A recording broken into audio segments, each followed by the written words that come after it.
এই মুহূর্তে লা লিগার যে সমীকরণ, এই সমীকরণে রিয়াল মাদ্রিদের প্রত্যেকটা লা লিগার ম্যাচ অনেক বেশি ইম্পর্টেন্ট। সেখান থেকে আজকে আমরা সান্তা বার্নাবিউতে রায়ো ভাইকানোর সাথে ম্যাচ খেলতে নামছিলাম, যে ম্যাচটা অনেক বেশি ইম্পর্টেন্ট ছিল আমাদের জন্য।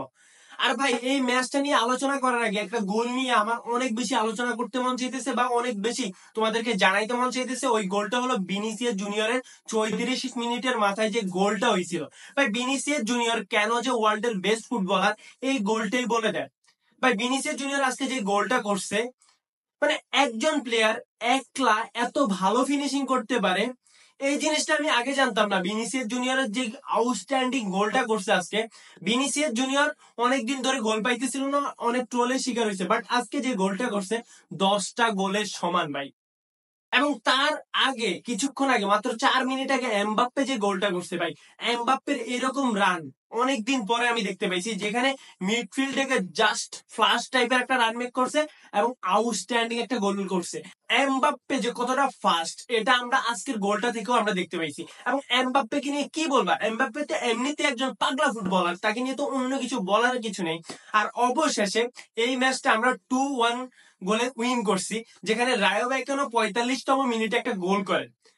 এবং ওভারঅল পুরো ম্যাচটা সিনারি যদি তুমি দেখো, যেখানে দেখতে পাবে যে রায়ো ভাইকানো আউটস্ট্যান্ডিং ফুটবল খেলছে রিয়াল মাদ্রিদের হোম গ্রাউন্ডে, যেখানে বার্নাবিউতে আমরা ছাদ বন্ধ করে প্রত্যেকটা টিমের প্যান খুলে রেখে দিই, সেখানে রায়ো ভাইকানো সান্তাবিউতে আইসা দারুণ ফুটবল খেলছে, এটা অবশ্যই বলতে হবে।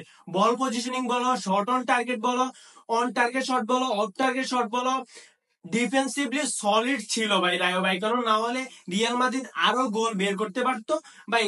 আউটস্ট্যান্ডিং ফুটবল খেলছে রায়ো ভাইকানো, এতে কোনো সন্দেহ নেই। বাট প্রত্যেকটা ম্যাচের একটা ইম্পর্টেন্ট রেজাল্ট থাকে, যে রেজাল্টটা হচ্ছে গোল স্কোরিং রেজাল্ট। এবং গোল স্কোরিং রেজাল্টে আমাদের রিয়াল মাদ্রিদ এগিয়ে থাকার কারণেই কিন্তু আমাদের রিয়াল মাদ্রিদ এই ম্যাচটা উইন করছে।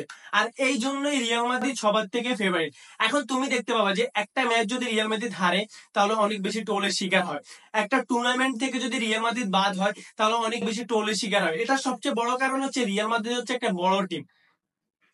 মানে রাইভাল ফ্যানরা চিন্তা করে যে প্রত্যেকটা টুর্নামেন্ট, প্রত্যেকটা টপই হচ্ছে রিয়াল মাদ্রিদের, দ্যাটস ওয়াই একটা টুর্নামেন্ট থেকে যদি রিয়াল মাদ্রিদ বাদ হয়, তাহলে এরকম পরিমাণ ট্রোল করা হয় যে রিয়াল মাদ্রিদ ওই টুর্নামেন্ট উইনই করে নেয়। বাট তুমি যদি সমীকরণের দিকে তাকাও, সেক্ষেত্রে দেখতে পাবো যে রিয়াল মাদ্রিদ সবগুলা টুর্নামেন্টই রাজা, বা Prince of all tournament, king of all tournament, royal of all tournament.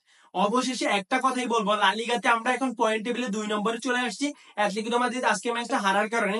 আর সামনে প্রায় অন্য কিছু হবে।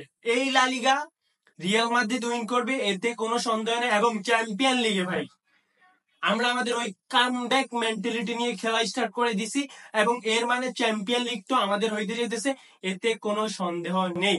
আর সর্বশেষ একটা কথাই বলবো, হালা মাদ্রিদ মাদ্রিদিস্তা। সবাই ভালো থাকবেন, সুস্থ থাকবেন, আসসালামু আলাইকুম।